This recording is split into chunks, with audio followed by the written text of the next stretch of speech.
Hello, everyone, and welcome to yet another Horizons discussion, an event series that was initially launched as a offshoot of Horizons, a quarterly journal of international affairs and sustainable development, published by the Center for International Relations and Sustainable Development in Belgrade, Serbia.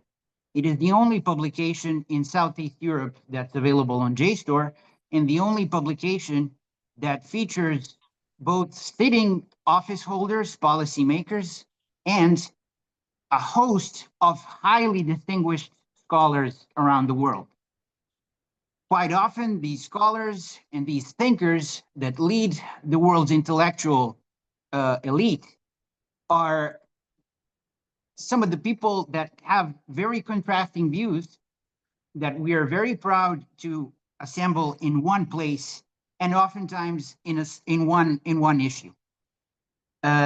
Today, we're going to be discussing the recent developments in the Middle East, more specifically the latest round of escalation of the conflict between Israel and Iran, and even more specifically, the more overt involvement of the United States over the past weekend. My name is Stefan Antić. I am the managing editor of Horizons and a senior research fellow at the Center for International Relations and Sustainable Development. Today, I am joined by Dr. James M. Dorsey, a prolific writer and someone who we've been very privileged to feature multiple times in the pages of Horizons. He is an award-winning journalist and scholar and an expert on a great many topics, including Middle Eastern geopolitics, security, and social issues, but also a variety of other issues, including terrorism in Southeast Asia and Africa, and the appeal of political Islam in different geographies. He's an honorary fellow at the National University of Singapore's Middle East Institute and an adjunct senior fellow at the Nanyang Technological University's Rajaratnam School of International Studies.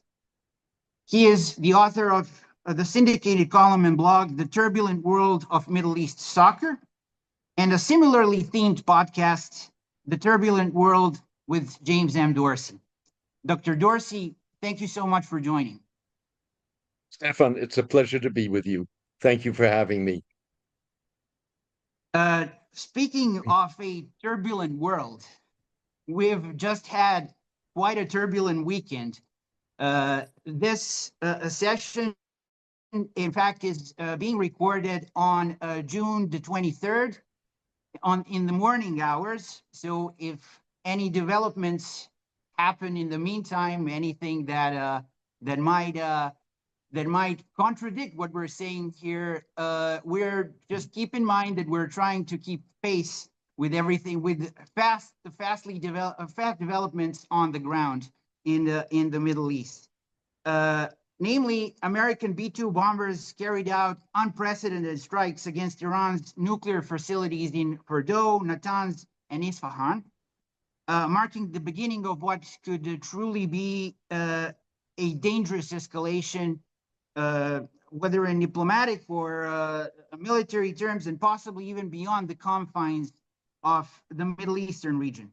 But what happened over the past couple of days and the past weeks seems like a continuation of a broader chain of events that was initiated on October 7th, 2023, when Hamas launched its perhaps most organized attack against Israeli civilians. And then what followed was a full-blown war between Israel and Hamas, the now widely discussed incursion of the Israeli military into the Gaza Strip, numerous clashes between the Israeli army and Hezbollah on the Lebanese border, the liquidation of much of the leadership of Hezbollah in the meantime, the fall of Bashar al-Assad in Syria, and the assassination of several leaders of the Islamic Revolutionary Guard Corps in Iran. All of these actors and groups had either direct ties to Iran or were somewhat friendly to the Islamic Republic. And it's safe to say that given these developments, Iran's capability to project power in the Middle East has been somewhat degraded. But despite all of this, what has persisted is the rhetoric about the imminent Iranian threat, which we hear quite often from both the Israeli officials and American officials nowadays. So nowadays, the social media is flooded with footage, archival footage, quite often, of the sitting Prime Minister of Israel, Benjamin Netanyahu, who's been issuing these warnings about imminent Iranian threats for the better part of the last 30 years. So with that in mind, I just want to ask, was there an imminent threat? Was this latest round of escalation really warranted? And is the threat exaggerated by any means? Let me paint a very broad picture. Obviously, October 7, 2023, the Hamas attack on Israel was a paradigm-shifting event.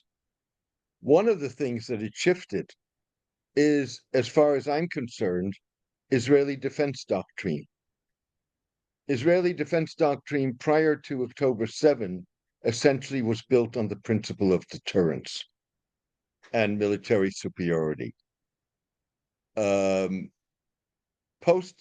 October 7 was paradigm shifting. It broke a psychological barrier in Israel.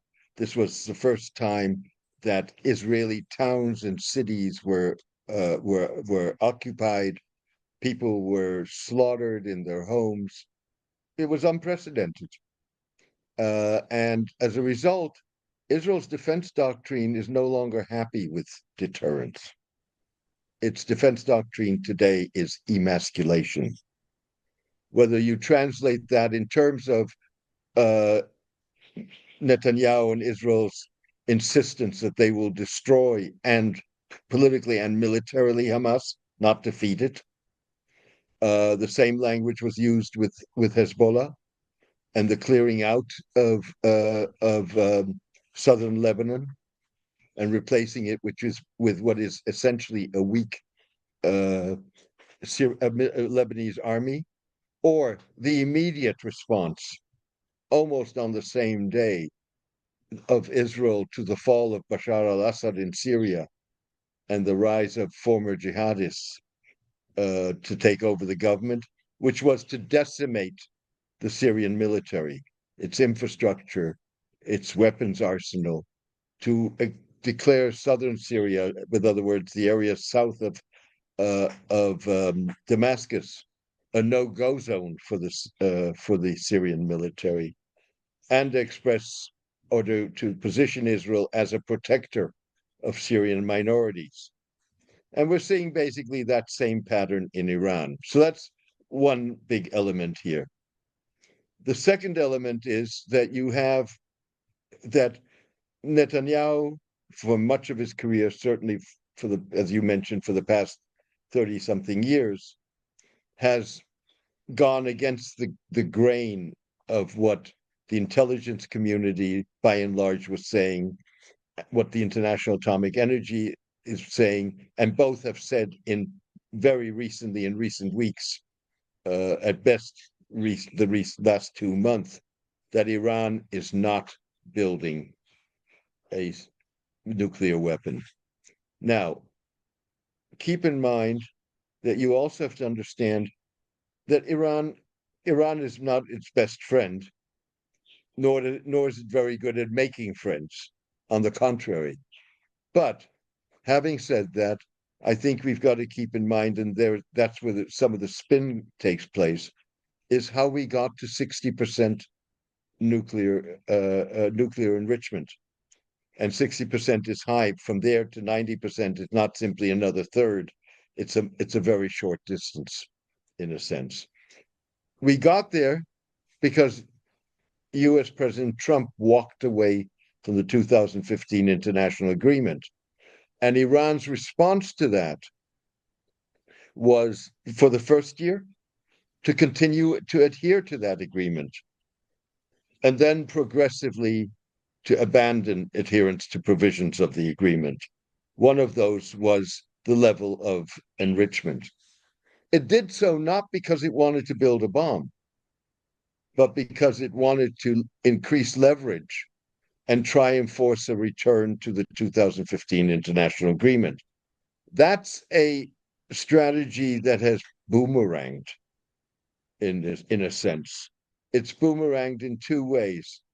It's been turned against Iran as evidence that it is trying to build a nuclear weapon. And of course, as the pressure on Iran increased, and keep in mind that Trump in his first term was using the term or pursuing a policy of maximum pressure. As the pressure increased, and as Israel's defense doctrine changed,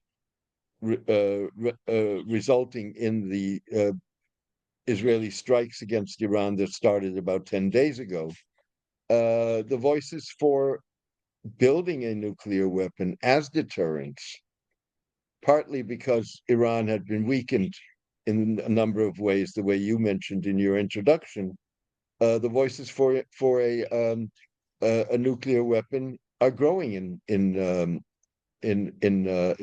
Iran. So that's, I think there's a bigger picture here in the building blocks that one has to understand to try and evaluate where we are now. It's the thing you just mentioned about Iranian strategy backfiring in a big way. Okay, so their strategy was to increase leverage, as you say, but given what just happened, just a day and a half ago, what is the U.S. strategy? What is the U.S. strategy in the Middle East? What is the U.S. strategy with Iran today? The U.S. Secretary of Defense, Pete Hegseth, just said that these strikes on the three of Iran's nuclear facilities quite literally obliterated Iran's nuclear ambition. Is that really true?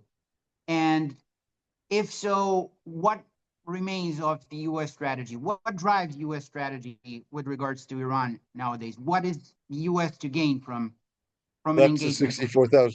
That's the $64,000 question. Your guess is as good as mine. I mean, look at the last 24 hours.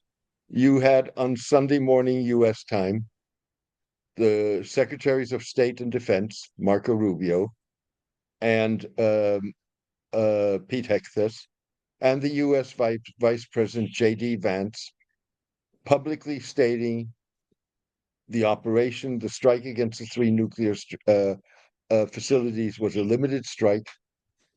We are not aiming for regime change. Several hours later, you get a tweet from the president saying, why not regime change? If this regime can't make Iran great again, let's change the regime. So, is that policy? Again, your guess is as good as mine. I think what I do think is I don't know that there's a policy. What I do know is that there different groups vying for the president's ear and trying to influence the president, and it's a power struggle within the administration and within the power base of the president, in which the pendulum swings. So fundamentally, you have two groups, and all kinds of subgroups, of course, but you have the Make America Great Again, or the America First crowd, which fundamentally does not believe that Israeli and U.S. interests at all times overlap.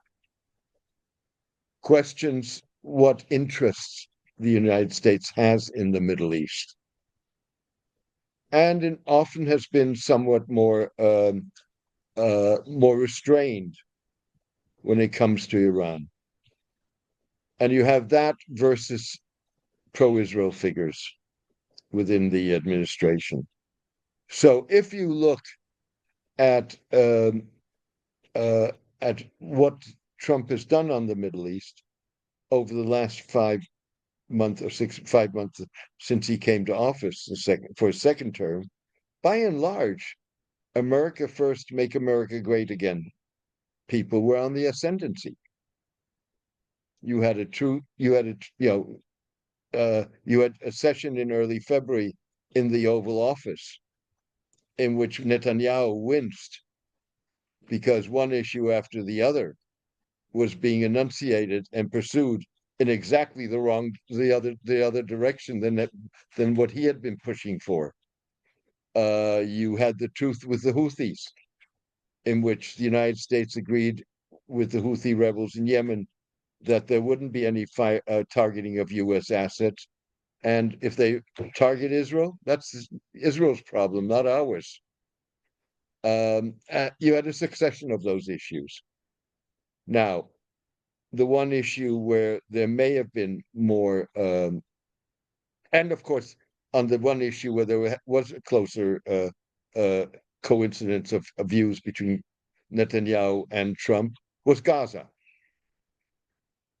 But even on Gaza, U.S. officials, for the first time ever, met face to face with Hamas. And these were Trump's officials. So now, on the other hand, Trump legitimized a notion of ethnic cleansing of Gaza when he came out with his Trump plan, which was to resettle the population elsewhere and turn Gaza into a high-end luxury resort development. And Netanyahu jumped on it. This was a gift from heaven. And he made it a war goal, not just war policy. So on Gaza, you've seen some degree of coincidence. Even on Iran, I mean, Netanyahu was dead set against negotiations with Iran. I think that we moved from negotiations to U.S. military strikes, essentially because Trump's I mean, some people say taco, Trump always withdraws, but there's also the other side of this coin, which is Trump's negotiating strategy. Trump's negotiating strategy is, this is what we're going to do. You're going to do this. This is the deadline for this. And if you don't do it and don't meet the deadline, then all hell breaks loose and you're going to be very sorry for what happens. That's what happened on Iran. That's essentially what happened. Trump went into this, and Trump had a problem in the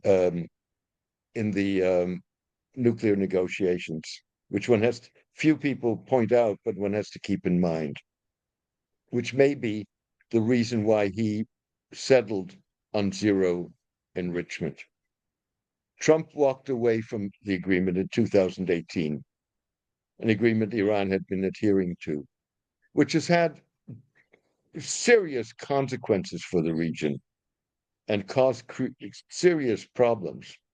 It also had some advantages, to be clear, including the rapprochement between the Gulf states and Iran, which brought a greater degree of stability, a sense of stability, until October 7 to the Middle East. But for him to conclude a new agreement with Iran, he has to be able to say that this agreement is substantially different and substantially better. And obviously, zero enrichment fulfills that criteria. The problem, of course, is that his language, which is, I'm in command here, I tell you what to do, you do, as well as his notions of deadlines, are not things that were going to go down well in Iran.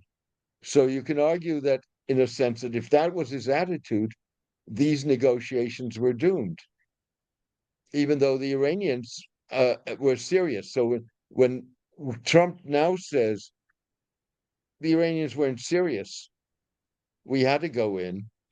Yeah, I mean, in his terms, they weren't serious because they weren't going to play a game if Simon says.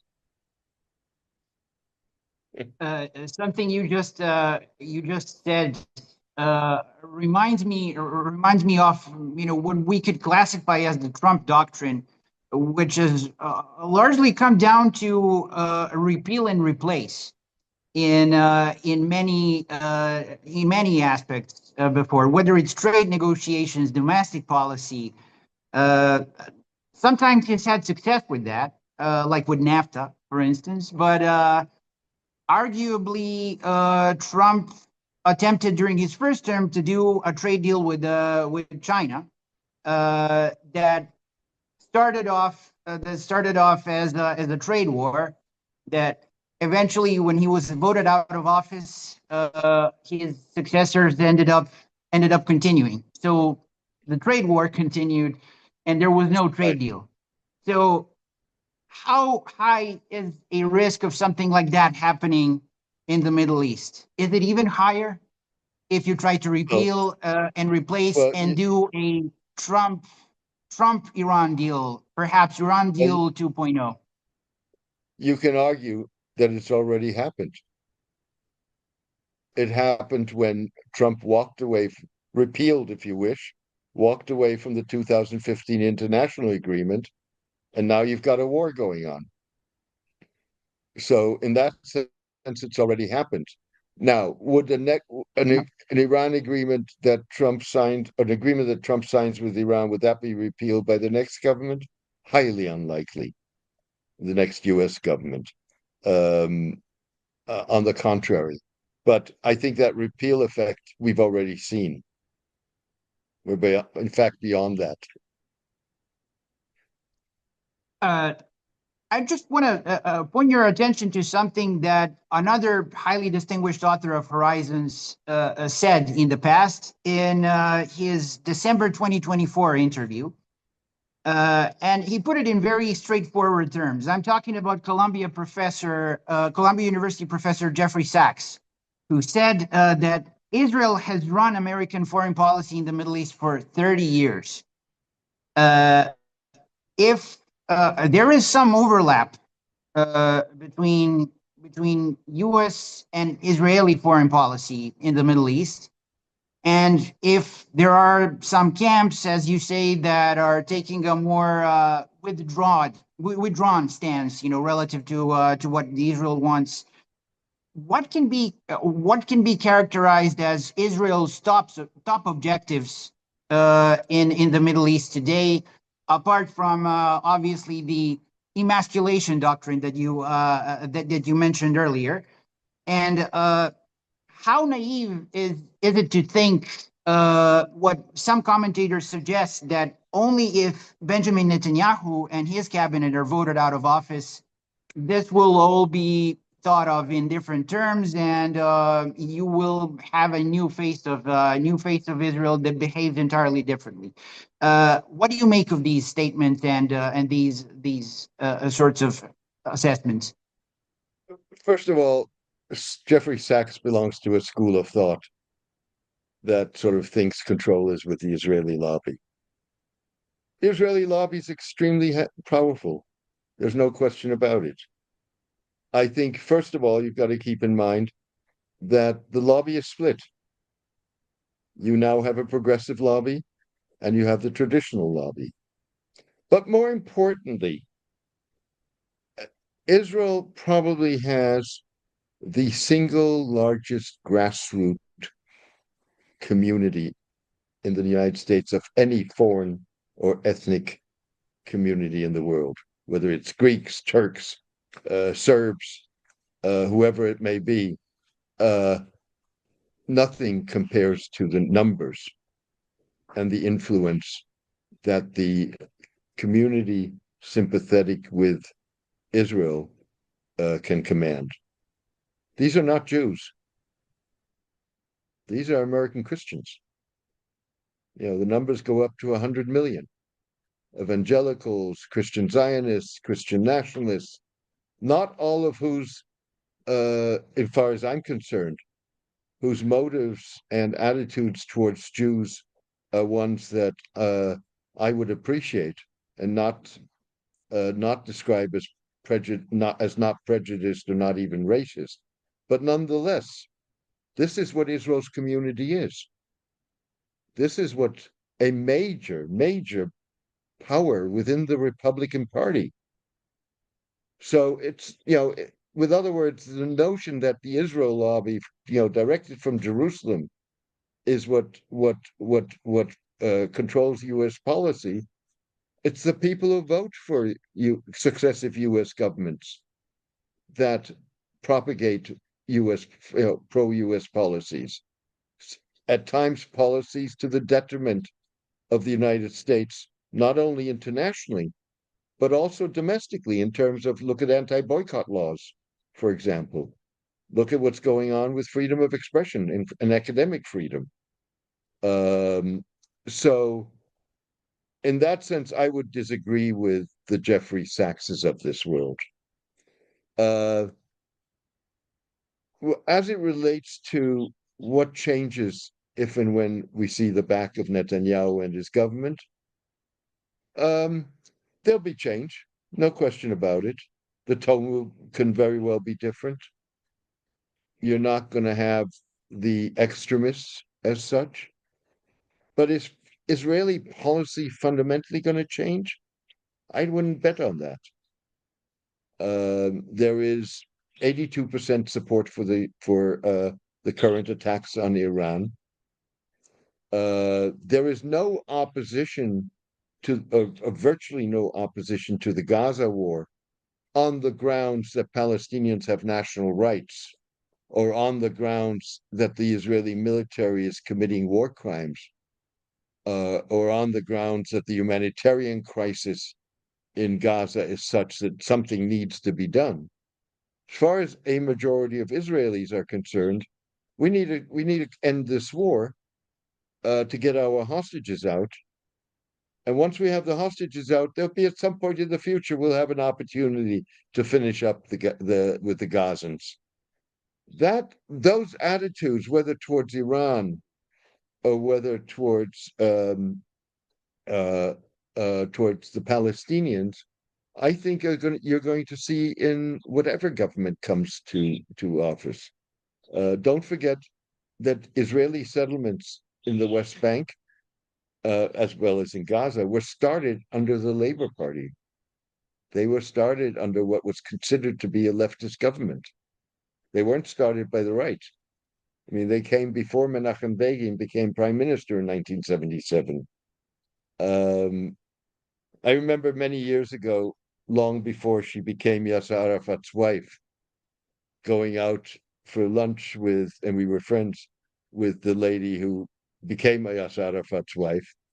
And she said to me, look, the difference between the Labour Party and the right wing in Israel is Labour wants to eat us with a knife and fork. They want to be nice about it.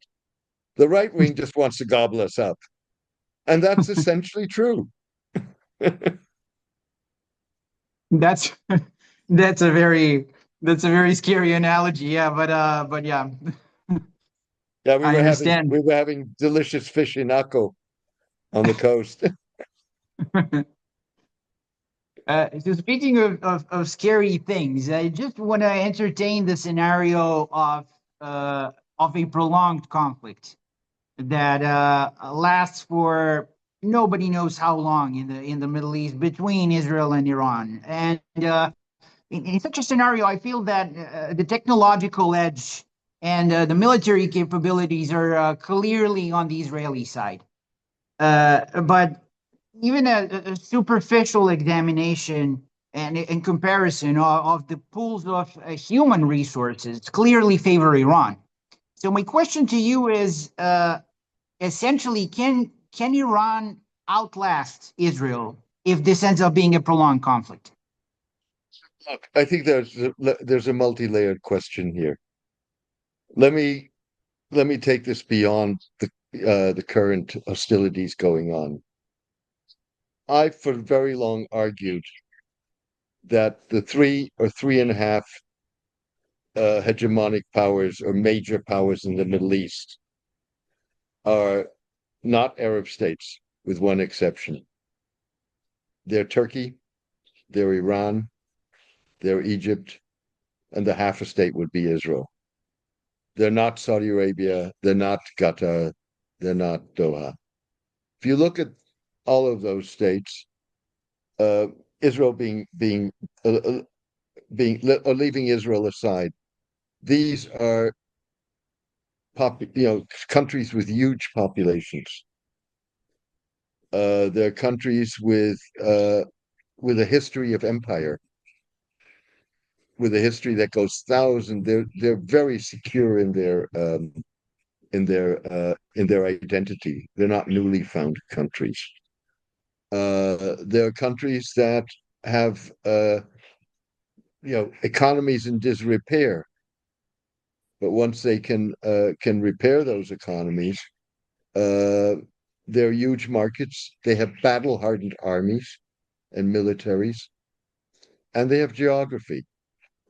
What the Gulf offers is primarily money. And of course, Saudi Arabia has Mecca and Medina. There's no doubt about it. So I think that's what you're looking at the long-term picture. Short term, what you're seeing is with Israel and Iran, two countries at each other's throat, whose governments are highly unpopular. In both countries, presumably a majority of the population would like to see the back of their leaders. The sooner, the better. Yet, what this war has done it's rallied people around the government, not because they suddenly have fallen back in love with the government, but because they're rallying around the flag at a moment that the state is viewed to be in jeopardy and in danger. Which basically means that, sure, Iran is roughly 20 times the population of Israel, maybe 10 times, if you Yep. whichever way you want to count it. Sure, but it doesn't. I'm not sure it really matters. First of all, these are two countries that don't border on each other, so you're not talking about invasions. Israel's not about to try and invade Iran and occupy a country of 5 or 10 million, trying to occupy 90 million. And that's when, so I think that idea that, and to be fair to Iran, it's shown a great deal of cohesion and resilience. You had on the first day of the Israeli strikes, the parts of the military leadership wiped out, parts of the nuclear science community wiped out, facilities severely damaged, if not wiped out. They had within hours, they had new leaders, and they were sending missiles against Israel. So they do have that resilience and cohesion. The issue here is also that it's not just Israel's superiority is not just technological. First of all, it has demonstrated a degree of intelligence penetration into Iran that is, amazing. It demonstrates that similarly with Hezbollah. So, I mean, last Friday you had a unidentified nuclear scientist who's supposedly a weaponization specialist who went into hiding in a safe place. That's where he ended his life. And that was Israeli intelligence. So that's one factor. The second factor is, and this goes to a broader issue again, is that, let's be realistic, Iran doesn't have an air force worth mentioning. its air defenses have been severely weakened already last year in 2 Israeli strikes. You haven't, sure, you've seen a drone be downed, but beyond that, Israel has not really encountered great problems because of anti-air defenses in Iran. It doesn't have a navy for all practical purposes. It's got fast boats. So as a result, and this is part of the broader picture, that's why Iran relies on ballistic missiles and drones. It is that, together with the non-state allies, Hezbollah, Hamas, by the way, the relationship with Iran was very troubled, at times. Uh, uh, and the Iraqi groups, the Houthis, whatever. That was basically Iran's defense, because because of sanctions, which it has partly has itself to blame for, but nonetheless, that now the problem for Iran in this confrontation is it has granted one of the Middle East, if not the Middle East's largest arsenal of ballistic and other and missiles and what have you, but it's finite. Its ability to replenish is very limited because of the Israeli strikes, and because of its access to materials. On the other hand, Israel probably can replenish its interceptors. The United States will be very helpful on that. So, Iran's chances, at least conventional ways of striking back, are limited and increasingly limited over time, which leaves it really only with asymmetric responses, or responses that really risk expanding the conflict. And this is a perfect way to segue into my next question, which I wanted to basically pose in the following way. Given that we've covered everything that they cannot do and explore their limits, what is in Iran's toolkit when it comes to retaliation? Are they reconsidering retaliation, and are they at this point maybe reluctant to retaliate in a big way, given the response they will be inviting from both the United States and Israel, and given what just happened to them and their 3 nuclear facilities being severely bombed out? How likely is Iran to return to diplomacy? But diplomacy under Trumpian terms or Netanyahu's terms? How likely do you think that is? Look, essentially, Iran doesn't have good options. It's not a war it can wear militarily. It's clearly trying with the missile attacks to raise the pain threshold for Israel, and to hope that the Israelis are going to get wary and may become more flexible. But as a matter of principle, this is not a conflict it can win. And yet, on the other hand, it can't. Trump was very clear about it. He wants unconditional surrender.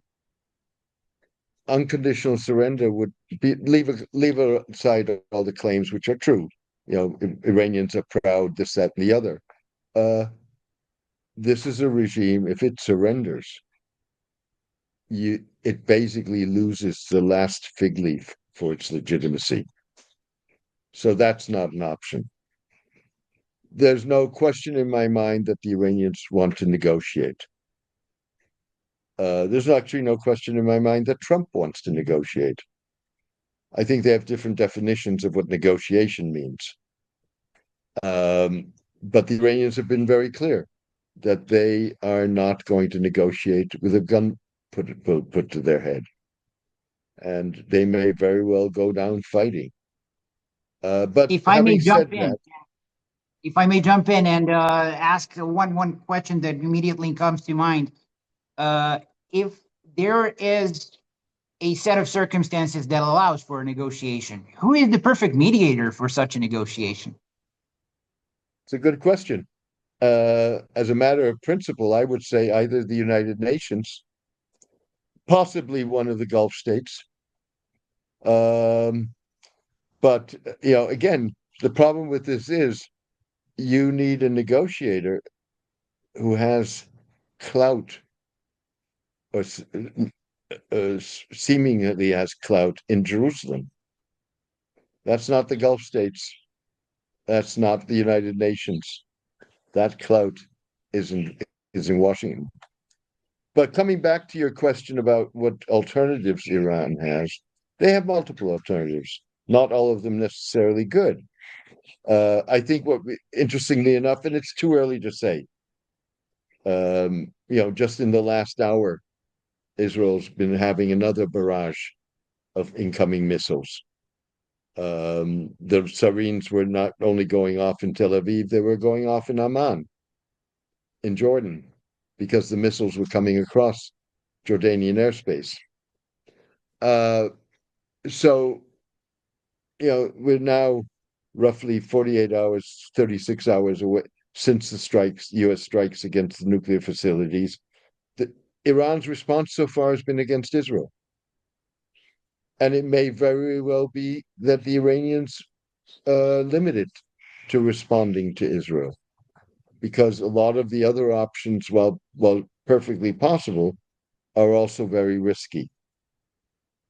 We don't know whether the strikes against Israel in the last 24, 36 hours are Iran's response to the U.S. strikes, or whether they are responses to Israeli strikes. Over and beyond that, there are all sort of options that have been listed, striking out at U.S. Diplomatic and military facilities in the region, potentially striking at a Gulf exporting infrastructure. That, of course, one risks losing, maybe not the support, but in any case, a degree of hedging bets on the part of, for example, the Gulf states, where the Gulf states express concern, call for an end to the conflict. You hit their soil, you may get a very different tone. On top of which, you may also get a U.S. response. There's the option, of course, of asymmetric warfare. With other words, targeting U.S. or Israeli targets, or for that matter, Jewish targets elsewhere in the world. Again, that's a risky strategy because you may get a very strong response. There's the Strait of Hormuz, which you mentioned. You just had the Iranian parliament on Monday, barely a day after the U.S. strikes, voting in favor of closing the Strait of Hormuz. That's a decision that has to be ratified by the National Security Council, which the council has not done, and ultimately, presumably, decided by the Supreme Leader Ali Khamenei. Again, you close off the Straits of Hormuz, you're probably going to not only get Israel and the United States breathing down your neck, but also the Europeans. So, in that sense, and then finally, there are the non-kinetic responses that are possible, including, for example, the withdrawal from the Non-Proliferation Treaty. So basically, Iran doesn't have good options, but it's a regime that's got no good options either. The last thing, let me just add one more last thing. I mean, theoretically, you could argue that Khamenei could do what Ayatollah Ruhollah Khomeini, the founder of the Islamic Republic, did in 1988, when he said he was swallowing a poisonous chalice to end the Iran-Iraq war, which he didn't start in the first place. So theoretically, it's possible that Ali Khamenei finds a poisonous chalice, but I wouldn't count on it. There is another topic that is highly pertinent when it comes to the Middle East, because in a way, Middle East has for long served as a graveyard of empires and great powers as well. And I just want to talk a little bit about great power competition. As we both know full well, each when you have a great power competition, each power revels in the misfortunes and entanglements of the other. Given the past entanglements of the United States with two of Iran's neighbors, Iraq and Afghanistan, is this just the beginning of another American adventure in the Middle East that China will revel in now that we have intensified competition between the U.S. and China? Do you think that's at all realistic? I doubt it. First of all, let's keep in mind that neither China nor Russia is capable politically or militarily of replacing the United States in the Gulf. We may live in an increasingly bipolar or tripolar world, depending how India plays out. We may have second-tier states, the Saudis, the Brazilians, the South Africans, the Nigerians, the larger forces in the global South, being more able to hedge their bets. But in the Middle East, when it comes to the security of the Gulf, there's only one address. It's Washington. It's not Beijing, and it's not Moscow. Now, Beijing doesn't necessarily want that role. It's actually quite comfortable with the United States having that role. Keep in mind, coming back to the Strait of Hormuz, China does not want that strait to close. If anybody's going to keep it open, it's not going to be China and Russia. It's going to be the United States. So, with other words, those relationships are far more complex. And in that sense, this is very much a conflict that is not comparable with Afghanistan or Iraq. And sure, yes, you can argue, well, China, Russia want to see the United States fall, but they're not willing to pay the price for that if that means closing down the Strait of Hormuz. So yes, we have big power rivalry, but I also think one's got to see it proportionally. I want to ask you one final question, one final big picture question on which we will end this interview. And that is, in your view, given everything that's happened and the stakes that have been involved, who would you say are the biggest winners and losers of this crisis, both regionally and globally?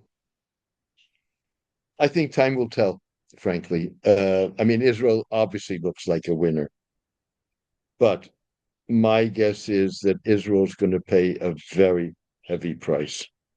It's lost its international standing, by and large, or in much of the world.